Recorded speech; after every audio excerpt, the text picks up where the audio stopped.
Okay, so imagine this, right? A single line of poetry, and that sparks like a whole mathematical revolution. It's kind of a wild idea when you think about it, but like, think about it. A system so simple that it completely changes the way we count and calculate and do math, but also helped us unlock some pretty profound understandings about the universe. And here's the really crazy part. It's still the core logic behind the calculator in your phone right now. It's amazing. Welcome to the deep dive. We go through all the source material and stuff, bringing you the insights that really matter. That's right. And today we're going on a really fascinating journey. We're going all the way back to the very beginnings of mathematical history. Yeah, exactly. And we're talking like deep dive deep here. We're looking at the opening verses of Aryabhata's Ganitapada, which came out way back in 499 CE. That's like the edge of the 6th century. And this wasn't just any old time or place. You know, Aryabhata, this genius, he was working in Kusumapura during the Gupta era. You might remember from a previous deep dive, episode 12, that the Ganitapada is this awesome collection of 33 verses that cover a ton of ground in math, everything from geometry to algebra. It's an amazing work. It is. And even though the Gupta Empire was kind of losing its political power at the time, you can see that their intellectual energy was still super strong. You know, it's so important to remember that the Ganitapada wasn't just some isolated thing that popped up out of nowhere. It actually built on like centuries of mathematical thought in India.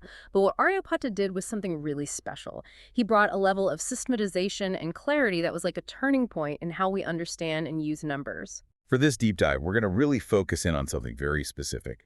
We're going to explore the very first 2 verses of this super important mathematical work.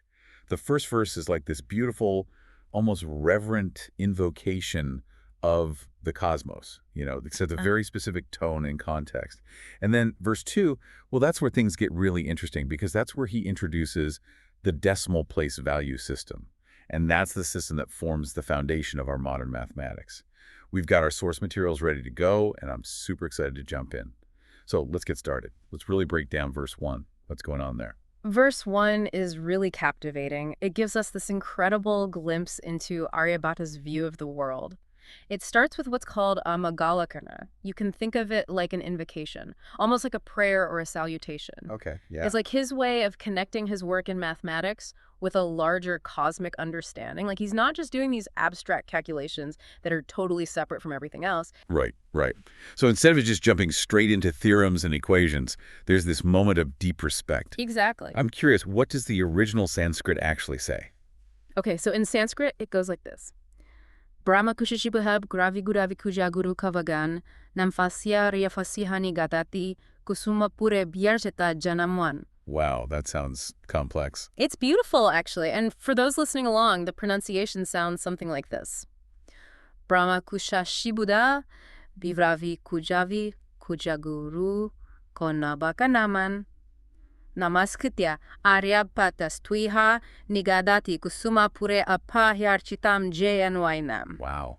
It's quite a mouthful. Yeah. And the translation, what does that give us? So the translation is, having paid reverence to Brahman, that's the cosmic principle, Earth, Moon, Mercury, Venus, Sun, Mars, Jupiter, Saturn, and the asterisms, Aryabhata sets forth here in Kusumapura the knowledge respected there. Okay. There's a lot to unpack there. There is. What are the most important parts? Okay, within this one verse, there are 3 really significant things to notice. First, as you mentioned, there's this act of honoring the celestial bodies. He starts by showing reverence to Brahman, which represents the ultimate cosmic principle, the very source of existence, the essence of everything. And then he lists a bunch of celestial bodies, one after the other. The moon, Mercury, Venus, the sun, Mars, Jupiter, Saturn, and finally, the asterisms. That's interesting that he names them in that specific order. It makes you wonder if there's some meaning behind it. Our sources say that Aryabhata was pretty young when he wrote this, maybe around 23 years old. Do you think this was just the standard astronomical knowledge at the time, or could it be that he was already coming up with his own ideas as a young scholar? That's a really insightful question. While people at the time generally knew about these celestial bodies, the specific order he uses might tell us something about how they understood astronomy back then. For example, he puts the sun after Mercury and Venus, but before Mars and the other outer planets. This is consistent with a geocentric view of the universe, which was common then, where everything revolved around the Earth. But the fact that he mentions all these celestial bodies at all really emphasizes the deep connection he saw between his mathematical work and his observations of the sky. For Aryabhata, math wasn't just some abstract thing. It was a fundamental part of understanding how the cosmos worked. That makes sense. So what's the second big thing in this verse? The second key aspect is how he establishes his identity and his location. He says very clearly, Aryabhata sets forth here in Kusumapura. It's like he's putting his signature on his work, telling us who he is and where this knowledge is coming from. And Kusumapura was this major center of intellectual activity, probably what we know today as Patna. So he's really grounding this groundbreaking work in a specific time and place. Right. It's not just some abstract idea floating around. It's connected to a real place and a community of thinkers. What about the third part? What's he trying to achieve with this work? Ah, yes. The third part is his statement of purpose. He says he wants to share the knowledge respected there. This tells us right away that he believes this knowledge is valuable, and he sees himself as someone who's bringing something important to light. And the fact that he links this knowledge to the cosmos right from the start really sets the stage for everything that follows in the Ganitapada. It's like he's saying, hey, this stuff matters. This is connected to the universe, and it's something we need to pay attention to. Exactly. By starting with this cosmic invocation, Aryabhata is framing mathematics not just as a set of rules for calculating things, but as an essential tool for understanding the very nature of the universe. And this connection is going to be super important later on when he dives into complex astronomical phenomena like eclipses and planetary orbits. He does all this with incredible precision. It really makes you think, doesn't it? Imagine Aryabhata back in 499 CE. Maybe he's standing by the Ganges River or sitting in a quiet temple looking up at the night sky, feeling this awe and reverence for the cosmos before he starts writing down these mathematical principles. It's this beautiful blend of tradition and groundbreaking thought, and it sets the stage for a work that's going to change things forever. It's a powerful image. Okay, so we've explored verse 1. Now let's move on to verse 2. This is where things get really exciting, right? Oh, absolutely. Verse 2 is a pivotal moment in the history of mathematics. This is where Aryabhata introduces something that's so basic to how we understand numbers today that we almost forget how revolutionary it was. This is where we get the decimal place value system. Yeah, the system we use every single day without even thinking about it. So what does verse 2 actually say? Okay, here's the Sanskrit. Ekadashatateka tavaitanyutate prayutam koyarbutat kavandatstanan dashatan dashatatete. Okay, once again, lots of sounds I don't recognize. How's it pronounced? The spoken pronunciation is Etkam cha dasha cha chashtam cha sahasram tva utaniyute tata prayutam koti yarbudam cha vrindam stanat satanam dashagunam sat. Got it. And now the translation. It might sound simple, but it's incredibly powerful. It says 1, 10, 100,000, 10,000, 100,000, million, 10 million, 100 million, and billion. Each place is 10 times the preceding place. Wow, those are some powerful words when you really think about They them. really are. They changed everything. So he's laying out the names for the powers of 10, right? Eka for 1, Dasa for 10, Sata for 100, Sahasra for 1,000, and then he keeps going Ayuta, Niyuta, Priyuta, Koti, Arbuda, and Vrunda. And then he ties all of this to the concept of sthana, that means place or position. That's it. The really important thing here is that the value of a digit doesn't come from the digit itself. It comes from where it's located, its place within a number. That's the whole idea behind a place value system. It's so elegant. For example, the number 1. If it's on the far right of a number, it means 1. But if you move it one position to the left, it suddenly means 10. Move it again, and it becomes 100. It's all about position. It's kind of like how letters work in words, right? Their meaning changes depending on where they are in the word. Exactly. It's the same principle. And our sources mention that AI is helping us understand ancient Sanskrit mathematical texts better. And it turns out Aryabhata wasn't just working in a vacuum. He was building on earlier mathematical ideas that were already floating around in India. There are these hints of numerical notations in the Bakshali Manuscript, which is from somewhere between the 3rd and 7th century CE. And even before that, the Lalita Vistara Sutra from the 3rd century CE lists these massive numbers. What Aryabhata did was take all these pieces and put them together into a clear, organized system. So he took these ideas that were maybe a bit scattered and turned them into something cohesive. Precisely. The decimal system wasn't something he just invented out of thin air. There were definitely steps leading up to it. But his specific way of defining it and emphasizing the importance of position, that was the key. It unlocked the system's true potential. And here's another crisp point. Even though Aryabhata doesn't explicitly mention zero, the concept of śūnya in this verse, the whole idea of a place value system, requires the concept of zero as a placeholder. Okay, yeah. If you think about it, you need something to mark an empty spot in a number. Like in the number 305, we've got a 3 for 300s and a 5 for 5 ones. But if we didn't have a 0 in the tens place, how would we know it wasn't just 35? That empty space is really important. Exactly. It's essential for the system to work. The symbol for zero as a digit would appear later in Indian mathematics, but the idea behind it is already there in verse 2. It's built into the system. So this all sounds pretty straightforward to us now. Why was this such a huge deal back then? What made it so revolutionary? It's a good question, and it shows how truly revolutionary ideas often become so ingrained in our thinking that we forget there was ever a different way. But to really understand the impact, we need to compare it to the other number systems that were being used around the world at that time. Take Roman numerals, for instance. How would you write the number 305 in Roman numerals? Let's see, CCCV. Exactly. And it's kind of a mess, isn't it? You can immediately see the problems. There's no concept of zero, which makes even basic math operations like multiplication and division super complicated and prone to errors. It would be like trying to build a house without any foundation. Precisely. Now think about the Babylonian system. They used a base 60 system, which was interesting. They did have a kind of placeholder, often just a space, but it wasn't really a zero in the way we think of it, and their system had a ton of different symbols, which made it pretty complex. Right, right. So you had systems that were either based on adding things up, like the Roman numerals, or they used different bases and didn't have a consistent way to represent nothing, the absence of a quantity.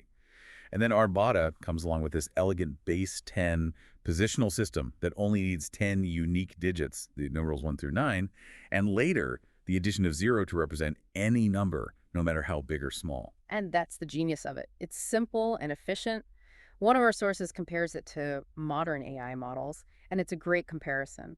The most powerful AI systems are often the ones that are built on elegant and efficient foundations.